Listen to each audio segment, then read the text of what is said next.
আপনারা কিন্তু এটা খুব খেয়াল রাখবেন।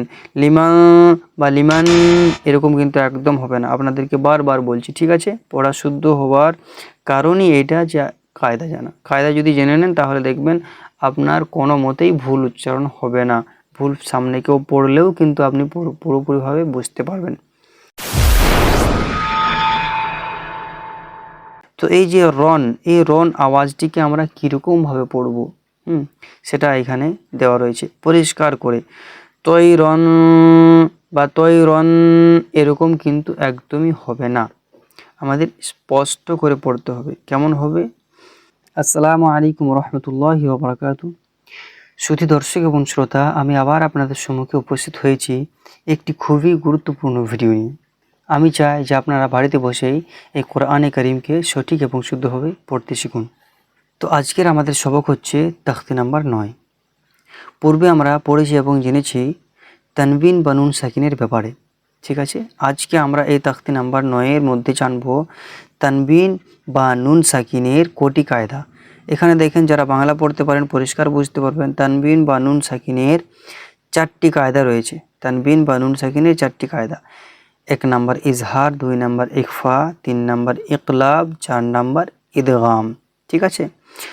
তো এই যে তানবিন আর নুন সাকিনের 4টি কায়দা রয়েছে, তার মধ্যে থেকে প্রথম যেটা ইজহার, এই ইজহারের বর্ণনা এখানে দেওয়া রয়েছে, উদাহরণ দেওয়া রয়েছে। এই সবকটিতে ইজহারকে বোঝানো হয়েছে, ঠিক আছে? প্রত্যেকটি কায়দা কিন্তু আমাদেরকে পরিষ্কারভাবে ভালোভাবে বুঝতে হবে, কারণ প্রত্যেকটিতে খুব ইম্পর্ট্যান্ট জিনিস দেওয়া রয়েছে, কায়দা দেওয়া রয়েছে, যাতে করে আমাদের কোরআনে কারীম সহি শুদ্ধভাবে পড়তে পারি। এই জন্য দেওয়া রয়েছে সব ক্লিয়ারভাবে। তো আমরা এখানে জানবো ইজহারের ব্যাপারে। এই ইজহারের 6টি অক্ষর রয়েছে। এই ইজহারের 6টি অক্ষর আমাদেরকে কিন্তু এই অক্ষরগুলি মুখস্থ করে নিতে হবে। অক্ষরগুলি কি? হামজা, হা, আইন, হা, গইন, খ, ঠিক আছে? তো এই অক্ষরগুলি হলো হামজা, হা, আইন, হা, গইন, খ। এই অক্ষরগুলি কিন্তু আমাদের মুখস্থ করে নিতে হবে।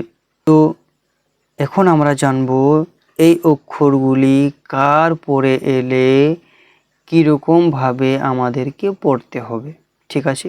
আপনাদেরকে শর্টকাটে জিনিসটি বুঝিয়ে দিই। তানবিন বা নুন সাকিনের পরে ইজহারের 6টি অক্ষরের মধ্যে কোনো একটি যদি আসে, তাহলে কিন্তু তানবিন বা নুন সাকিনের আওয়াজকে স্পষ্ট করে পড়তে হবে, জাহির করে বা পরিষ্কার করে পড়তে হবে। এটাই হলো ইজহার, ঠিক আছে? এরপরে আমরা আগেও যেহেতু জেনেছি, কিন্তু এখন আমরা আরেকবার জানবো তানবিন আর নুন সাকিনের ব্যাপারে। ছোট্ট করে একটু বুঝিয়ে দিই। দু জবর দো জের দো পেশকে বলা হয় তানবিন, ঠিক আছে? দো জবর দো জের এখানে আমরা পড়েছি পূর্বে, দো জবর দো জের দো পেশকে তানবিন বলে, দেখেছেন? নুন সাকিন তাহলে কি? নুন সাকিন হলো, এই যে দেখেন, এটা হলো সুকুন, নুনের উপরে আছে সেজন্য এটা হলো নুন সাকিন, ঠিক আছে? এটা যদি মিমের উপরে থাকতো এই সুকুনটা, তাহলে হতো মিম সাকিন। তো যেহেতু আমাদের নুন সাকিনের নিয়ে কাজ, সেই হিসাবে এখানে সেটিরই উদাহরণ দেওয়া রয়েছে। তো তানবিন বা নুন সাকিনের পরে যদি এই ছোট অক্ষরের মধ্যে কোনো একটি অক্ষর আসে, তাহলে কিন্তু তানবিন বা নুন সাকিনের আওয়াজকে আমাদেরকে পরিষ্কার করে পড়তে হবে। তো চলুন একবার দেখে নিই জিনিসটা। বিসমিল্লাহির রহমানির রহিম। তো ইয়া জবর তৈ, র দো জবর রন, তৈ রন। তানবিন যখনই এসেছে তখনই আমাদেরকে খেয়াল করতে হবে যে এখানে তারপরের অক্ষরটি কি এসেছে। তারপরে কি এসেছে? হামজা এসেছে।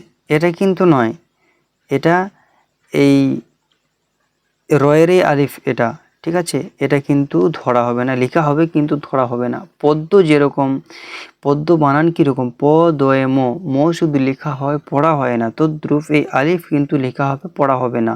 তো এখানে এটি ধরা হবে না। এই অক্ষরটিকে আমরা দেখব এটা কি আছে। তানবিনের পরে হামজা এসেছে। এবারে দেখি তো আমরা এখানে আছে নাকি হামজা। এই দেখেন শুরুতেই রয়েছে হামজা, ঠিক আছে? এটি কিন্তু আপনাদের মনের মধ্যে প্রশ্ন আসতে পারে যে এটা তো আলিফ, কিন্তু এটা আমরা হামজা পড়ছি কেন? এর বিশেষ একটি কারণ রয়েছে, যেটা এখনও পর্যন্ত আপনাদেরকে বলা হয়নি। আপনারা যদি জানতে ইচ্ছুক তাহলে কমেন্ট করে অবশ্যই জানান, ঠিক আছে। আর এটির সঠিক জায়গা যেখানে যেখানে এটি বর্ণনা করা হয়েছে সেখানে এলে অবশ্যই আমি আপনাদেরকে জানিয়ে দেব, ঠিক আছে। তো এটা হলো হামজা, এখানে রয়েছে হামজা, ইজহারের ছোট অক্ষরের মধ্যে হামজা এসেছে। তো এই যে রন, এই রন আওয়াজটিকে আমরা কীরকমভাবে পড়ব, সেটা এখানে দেওয়া রয়েছে পরিষ্কার করে। তৈ রন বা তৈ রন এরকম কিন্তু একদমই হবে না, আমাদের স্পষ্ট করে পড়তে হবে। কেমন হবে? তো ইয়া জবর তৈ, র দো জবর রন, তৈ রন, হামজা জবর আ, তৈ রন আ, ঠিক আছে। বা আলিফ জবর বা, আবা, বা ইয়া জের বি, আবাবি, লাম জবর লা, আবাবিলা, তৈরন আবাবিলা, এরকম পড়বেন আপনারা। কিন্তু এভাবে পড়বেন না, তৈরন আবা, এরকম পড়বেন না, তৈরন আবা, এরকমও পড়বেন না। কেমন পড়বেন? তৈরন আবাবিলা। যেহেতু আমাদের এখানে পুরোপুরিভাবে বলা হয়েছে, স্পষ্ট করে পড়তে হবে, ঠিক আছে। এখানে দেখেন হামজা, হা, আইন, হা, গইন, খ এর মধ্যে কোনো একটি অক্ষর আসে তাহলে তানবিন বা নুন সাকিনের আওয়াজকে জাহির করে বিনা গুণনায় তাড়াতাড়ি পড়তে হয়, একে ইজহারে হালকি বলে, ঠিক আছে। তো এখানে আমাদের স্পষ্ট করে পড়তে হবে, আমরা জানতে পারলাম। চলুন পড়ে। নুন আলিফ জবর না, র দো পেশ রুন, না রুন, হা আলিফ জবর হা, তানবিন ছিল, তানবিনের উপর হা এসেছে, আমরা দেখবো এখানে হা আছে নাকি। হামজা, হা, আইন, হা, এই যে দেখেন বড় হা, এটাও বড় হা, তাহলে হা এসেছে। তানবিন আওয়াজকে আমাদের কীরকমভাবে পড়তে হবে? স্পষ্ট করে পড়তে হবে। নারুন, হা, মিম জের মি, ইয়া জবর ইয়া, হা মিয়া, তা দো পেশ তুন, হা মিয়াতুন, নারুন হা মিয়াতুন, স্পষ্ট হবে কিন্তু, ঠিক আছে। লাম জের লি, মিম নুন জবর মান, লিমান, খ জবর খ, শিন জের শি, খসি, ইয়া জবর ইয়া, খসিয়া। কেমন হবে এখানে? লিমান খসিয়া, খ, দেখেন এখানে এসেছে খ, এই যে দেখেন লাস্টে আছে খ, লিমান খসিয়া। আপনারা কিন্তু এটা খুব খেয়াল রাখবেন, লিমান বা লিমান এরকম কিন্তু একদম হবে না, আপনাদেরকে বারবার বলছি, ঠিক আছে। পড়া শুদ্ধ হওয়ার কারণই এটা, যে কায়দা জানা। কায়দা যদি জেনে নেন তাহলে দেখবেন আপনার কোনো মতেই ভুল উচ্চারণ হবে না, ভুল সামনে কেউ পড়লেও কিন্তু আপনি পুরোপুরিভাবে বুঝতে পারবেন। লিমান খসিয়া, মিম নুন জের মিন, গইন ইয়া জবর গই, দেখেন গইন আছে কি? গইন আছে, তো কেমন হবে? মিন গই, র জের রি, মিন গইরি, হা খাড়া জের হি, মিন গইরিহি, বুঝতে পেরেছেন। ইয়া ওয়াও জবর ইয়াও, মিম জবর মা, ইয়াও মা, হামজা জের ই, ইয়াও মা ই, দাল দো জের দিন, ইয়াও মা ই দিন। তানবিনের পরে কি এসেছে? আইন। আইন দেখবো আমরা এখানে আছে নাকি হুরুফে হালকির মধ্যে, এখানে দেখেন আইন রয়েছে, তো তানবিন আমাদের পরিষ্কার হবে। ইয়াও মা ই দিন, আইন জবর আ, লাম ইয়া জবর লাই, আলাই, হা আলিফ জবর হা, আলাইহা, ইয়াউমা ইদিন আলাইহা। এখানে যে আমরা পড়ব, আমরা শুধু এই ইজহারের কায়দাটি লক্ষ্য রাখবো, ব্যাপারটা এমনটা নয়। আমাদেরকে এখানে হারাকাতের খেয়াল রাখতে হবে, হারফে মাদ্দার খেয়াল রাখতে হবে, এখানে যদি লিন আসে তাহলে লিনেরও খেয়াল রাখতে হবে। যতগুলি কায়দা এখানে রয়েছে সমস্ত কায়দাকে কিন্তু আমাদেরকে খেয়াল রাখতে হবে। যদি আমরা খেয়াল রাখি তাহলে কিন্তু দেখবেন এটি শেষ করার সাথে সাথে কিন্তু আমরা কোরআনে কারিম দেখবেন রিডিংভাবে পড়তে পারবো না, সাথে সাথেই কিন্তু আমরা আস্তে আস্তে করে ঠিক পড়তে পারবো ইনশাআল্লাহ। কেন? আমরা কায়দা জানি, বুঝতে পেরেছেন। চলুন, মিম নুন জের মিন, এখানে নুন সাকিন এসছে, তাহলে নুন সাকিনের পরে আমরা দেখব কি এসছে? হা। হা এখানে আছে কি?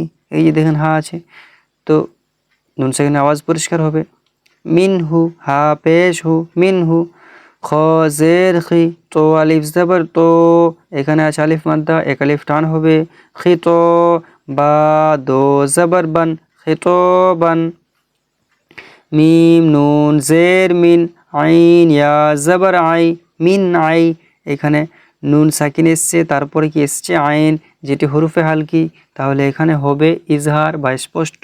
মিন আই, নুন দো জের নিন, মিন আই নিন। এখানে নুন সাকিন, তারপরে হরফে হালকির অক্ষর পরিষ্কার। এখানে নুন সাকিন এসছে তানবিন, নুনের মধ্যে এসেছে তানবিন, তারপরে কি এসছে হামজা, তো এখানেও হবে পরিষ্কার বা ইজহার। মিন আই নিন, হামজা খাড়া জবর আ, নুন জের নি, আনি, ইয়া জবর ইয়া, আনিয়া, তা দো জের তিন, আনিয়াতিন। মিন আইনিন আনিয়াতিন। কাফ পেশ কু, ফা পেশ ফু, কুফু, ওয়াও দো জবর ওয়ান, কুফুয়ান।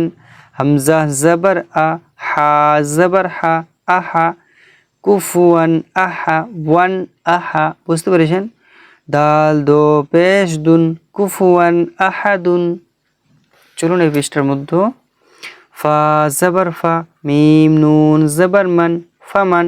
আইন পেশ উ, ফা জের ফি, উফি, ইয়া জবর ইয়া, উফিয়া, ফামান উফিয়া। নুন সাকিন, তারপর আইন এসেছে, আমরা দেখব আইন আছে কি এখানে হরফে হালকির মধ্যে, এখানে রয়েছে আইন, তাহলে কিন্তু এটা পরিষ্কার হবে। ফামান উফিয়া। মিম নুন জের মিন, হামজা জবর আ, মিন আ, খ ইয়া জের খি, আখি, হা জের হি, আখিহি, মিন আখিহি। হামজা কিন্তু হরফে হালকি, তাহলে নুন সাকিনের আওয়াজ কিন্তু স্পষ্ট। মিন আখিহি।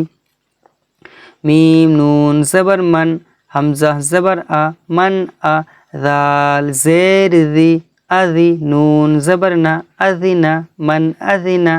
ঠিক আছে? কাফ জের কি, তা আলিফ জবর তা, কিতা, বা দো পেশ বুন, কিতাবুন। হা জবর হা, কাফ ইয়া জের কি, হাকি, মিম দো পেশ মুন, হাকিমুন, কিতাবুন হাকিমুন। তানবিন, তো এখানে তানবিনের আওয়াজ পরিষ্কার। ঠিক আছে?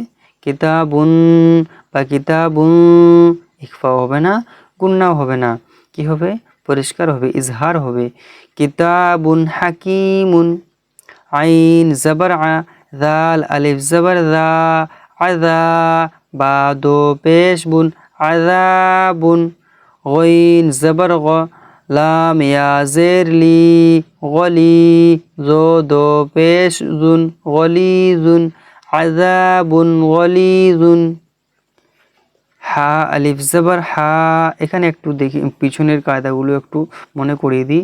এখানে আলিফ মাদ্দা, এখানে এক আলিফ টান হবে, এখানে হারাকাত টান হবে না, এখানে তানবিন টান হবে না, হামজাতে হারাকাত টান হবে না, জালের মধ্যে আলিফ মাদ্দা এক আলিফ টান হবে, এই তিনটিতে হারাকাত, এই তিনটিতেই টান হবে না।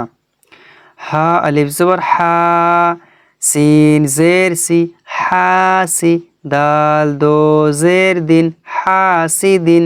হামজা জের ই, দাল আলিফ জবর দা, ইদা, হাসিদিন ইদা।